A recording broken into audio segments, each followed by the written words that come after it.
Thank you. I love that song because it does tell us that we don't know life at all. And sometimes that's very true. Um, but this month we're going to learn a little bit about life, hopefully. It's um, a new theme that I've entitled Beyond the Masks.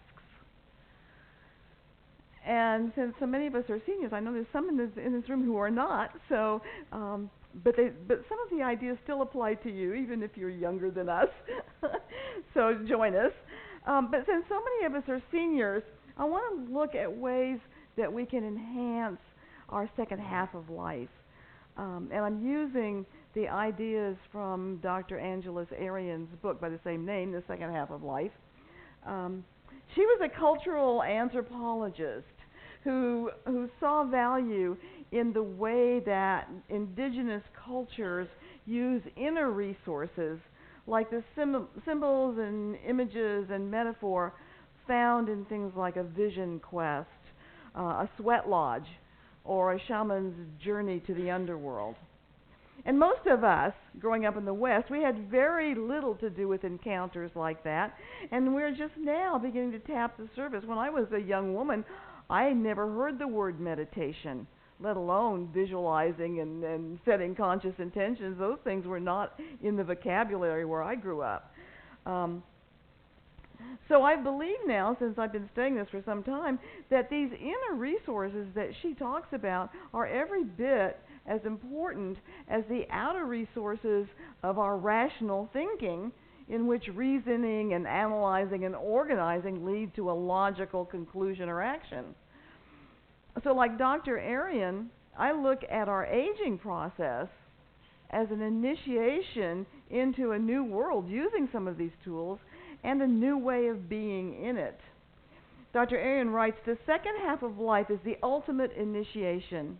In it we encounter new, unexpected, unfamiliar, and unknowable moments that remind us that we are a sacred mystery made manifest. And if we truly understand what is required of us at this stage, then we are blessed with an enormous opportunity to develop and embody wisdom and character. We enjoy limitless possibilities to restore, renew, and heal ourselves. And because of our increased longevity, for the first time in history, we have also the opportunity to create a map of spiritual maturity for future generations to use as they enter their own later years. I watched a TED Talk. It was from 2011 by Jane Fonda, and she said, we are living on average today 34 years longer than our grandparents. That's an entire adult second lifetime that's been added to our lifespan. And yet, for the most part, our culture has not come to terms with what this means. She says we're still living in the old paradigm of age as an arch. That's the metaphor, the old metaphor. You're born, you peak at midlife, and then you decline into decrepitude. But many people today, philosophers, artists, doctors, scientists, are taking a new look, she says, at what I call the third act, the last 3 decades of life. They realize that this is actually a developmental stage of life with its own significance, as different from midlife as adolescence is to childhood. And they're asking, and it's a question we all should be asking, how do we use this time? How do we live it successfully? What is appropriate new metaphor for aging? And so that's what I want to cover the next few weeks in August, to look at tools for our transformation within this aging process, or not, if you're if you're just beginning this whole process, but it still applies, so that, and for us, so that our third act will be the most fulfilling time of our life, and not a decline into decrepitude. So, you and I, this is what I love about this period of time in our life. We are the avant-garde of this extended time. It hasn't been available to past generations. So you and I are on the forefront of a revolution that redefines aging. And what we do and how we do it will influence those who come after us. So this is a perfect time to ask those questions and to form a spiritually mature perception of life. In a video I found online, Dr. Arian presented 2 tools of transformation which open up to what the Lakota tribe call the blessing way. And it's a way to begin our evolution into elderhood. There's 3 questions and 3 actions that create the blessing way. And they should be performed every day. And by the way, somewhere here, there's handouts on the table of this and something else I'm going to be talking about. So if you want to follow along and do homework, you can. But the questions that are to be asked at the end of each day is, what made me happy today? Where did I experience peace, solace, a sense of sanctuary today? Who or what inspired me today? And the actions that are to be performed during the day and then contemplated at the end of each day are: pray or set a sacred intention, practice gratitude, and take a life-affirming action. I'm going to just touch on these. What made me happy today? Notice that she says what made me happy, not who, because nobody out there is responsible for our happiness. However, if we're with somebody and we've had a great time, we might consider that encounter, I was happy today because the intimate conversation with my friend gave me a sense of being valued and heard. That's what I got. That was my gift. I was uplifted by the laughter that my friend and I shared over coffee. There's a joy. So look for those things rather than so-and-so made me happy, in some sort of other way. And then where did I experience peace, solace, a sense of sanctuary today? I do my morning prayer work, at least I try to. But I was trying to think about, where do I do it throughout the day? And I didn't think I did, but then as I started to think about it, often I'll walk over here from my office over here to fill my water bottle or to see if there's anything in the refrigerator that I can munch on. And I will always stop to see if the birds are playing in the fountain, because I just love that. And I will also look. We have these humongous lizards that live under the metal eaves out in front of our sanctuary, and I'm always watching for them because I think they're so beautiful. As a matter of fact, last week I saw one with a tail. He was about this long, and he was turquoise. I swear to you, he was turquoise. Beautiful, beautiful. So I do have those moments, those flashes of solace, and I intend now to increase them because I realize I don't do it often enough. So, and then who or what inspired me today? And we might think about, where was I helped today? What reading did I do? A lot of times I'm inspired. We get soundscapes on our TV, and a lot of times those little things in the corner, the little one-liners, really are inspirational. And I'll read one and say, oh, that's really good. So there's all kinds of places for inspiration to come. It doesn't have to be huge.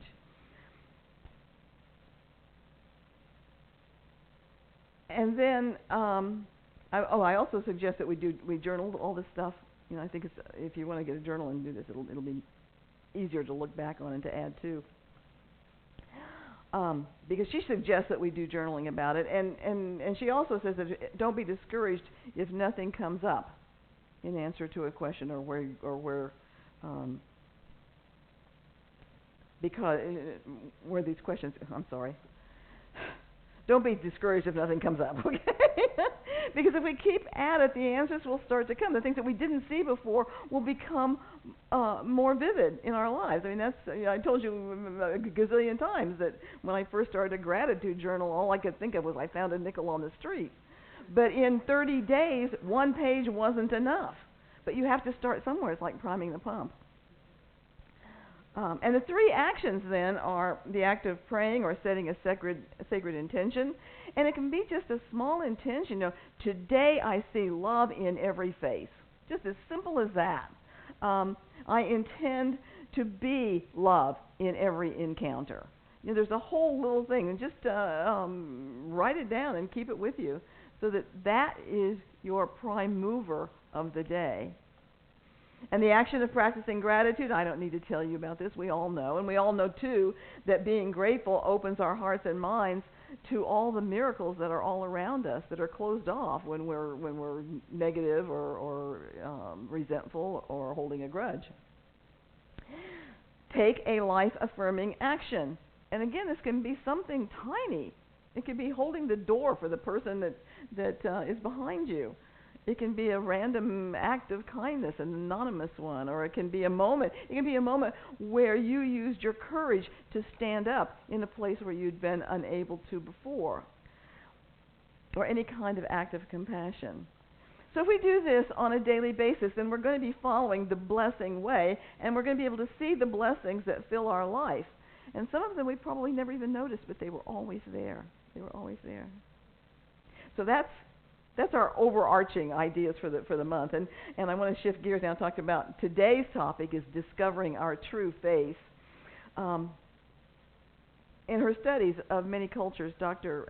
Arian has found that there are some universal themes that speak to aging. There's tales, there's stories. And one of the universal things she talks about is the masks that we wear throughout our life, and when and where to dismantle them. She says this theme marks the choice to be someone who is fully alive, a courageous explorer and adventurer who is willing to disturb the comfort of familiar roles in order to discover the true face that lies beneath.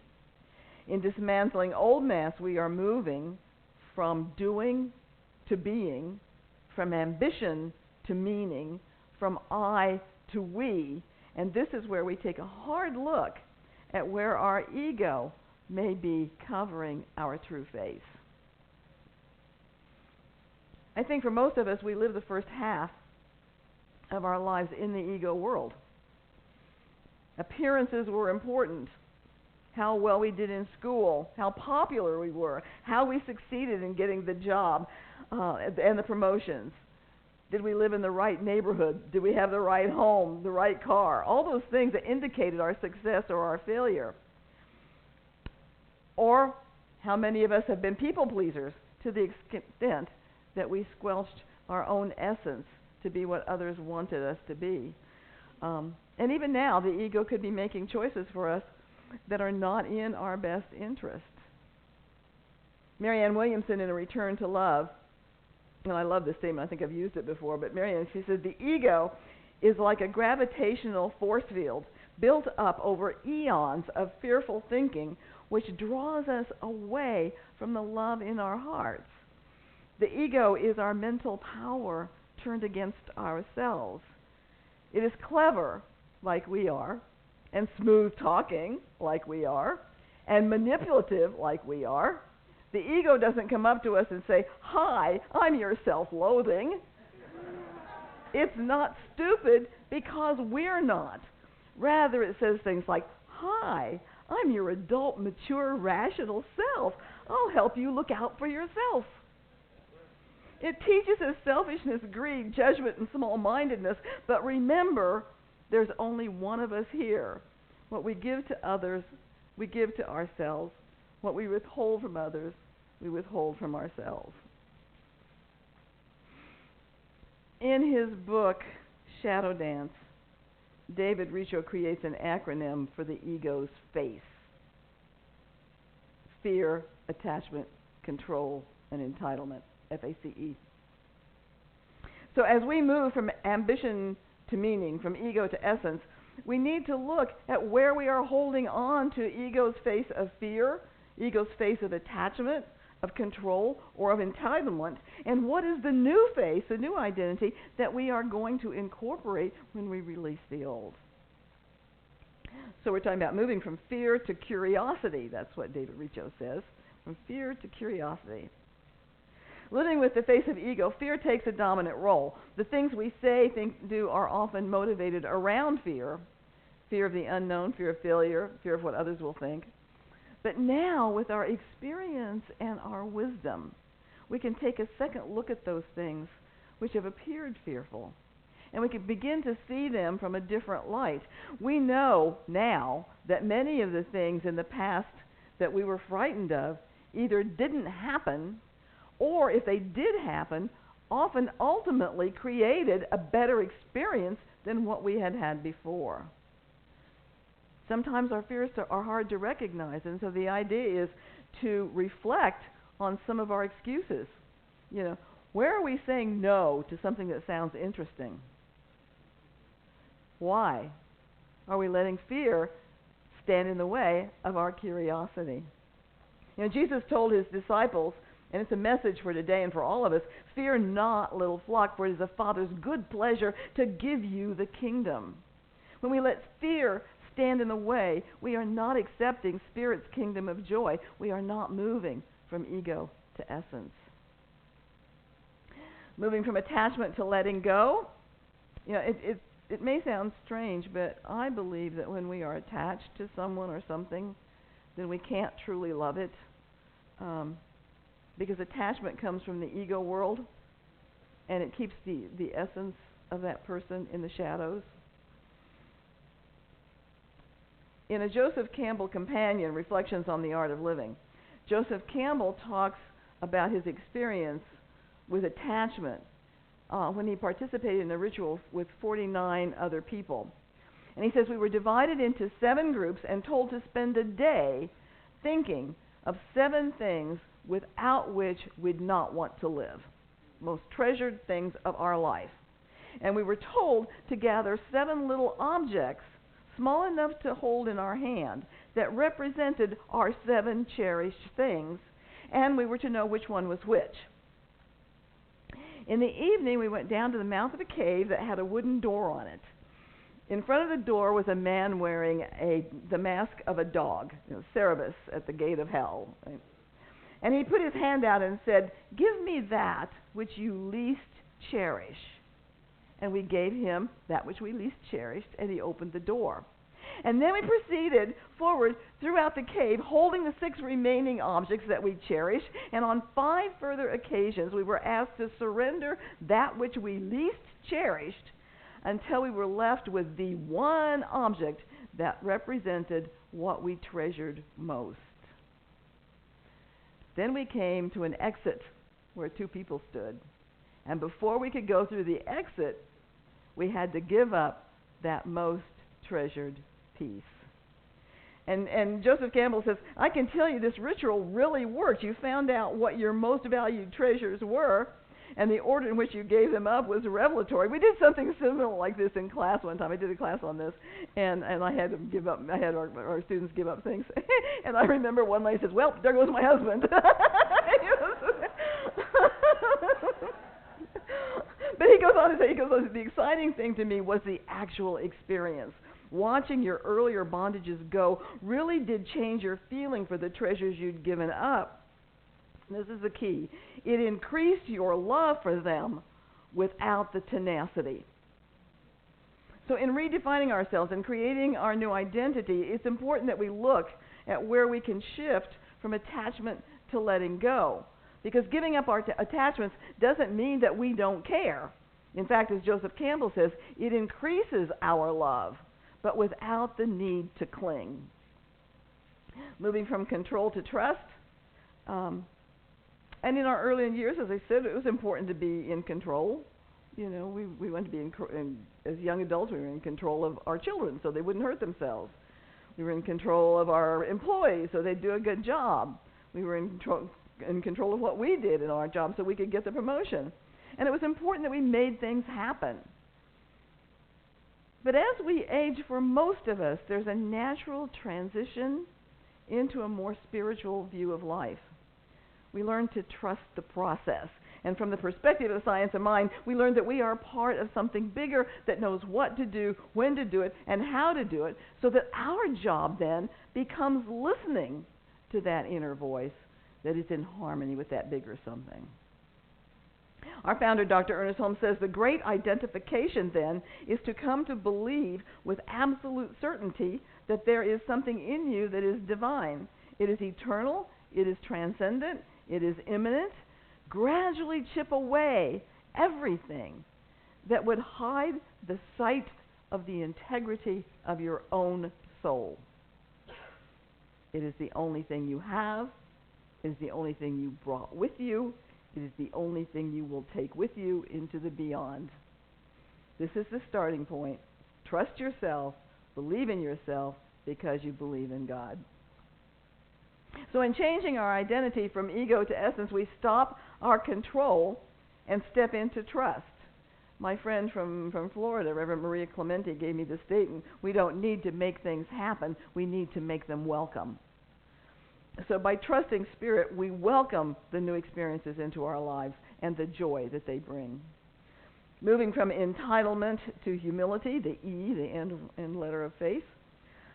We demand entitlement because we fear the condition of existence that warns us that things aren't fair. I want mine. I get mine. We have a right to something. We lay claim on it. You know, Dr. Michael Beckwith one time talked about the Agape Church as it started to grow. And he said, we had a problem with entitlement. Some of those who were with him from the very beginning were afraid of the growth. They would come to church, for example, expecting to sit in their seat, and it was taken. And the congregation knew if they were to grow, they would have to give up their right to be special and place it with generosity and loving inclusion. And they did a ton of visioning work. I knew the people that were involved in this initial visioning processes that Michael did, and they did it every single day in his apartment, so that none of this would be moving in to the growth of Agape. And they were able to move from that place of love and grace and inclusion. As we replace our attachments with letting go and letting God, we experience a deeper love and respect for the things and the people we cherish. As we turn control into trust, we allow our life to be Spirit-driven and find that trust, in that trust, a greater peace, harmony, and joy. As we release our need for entitlement to be special, we move into that place of humility that allows us just to simply stand in awe of life and everything in it. And that's our true face, the face of our authentic self. And when our ego mask no longer hides it, our true essence, which had always been there, takes its proper place as our true identity, and we will be the star of our own third act. Thank you. Namaste.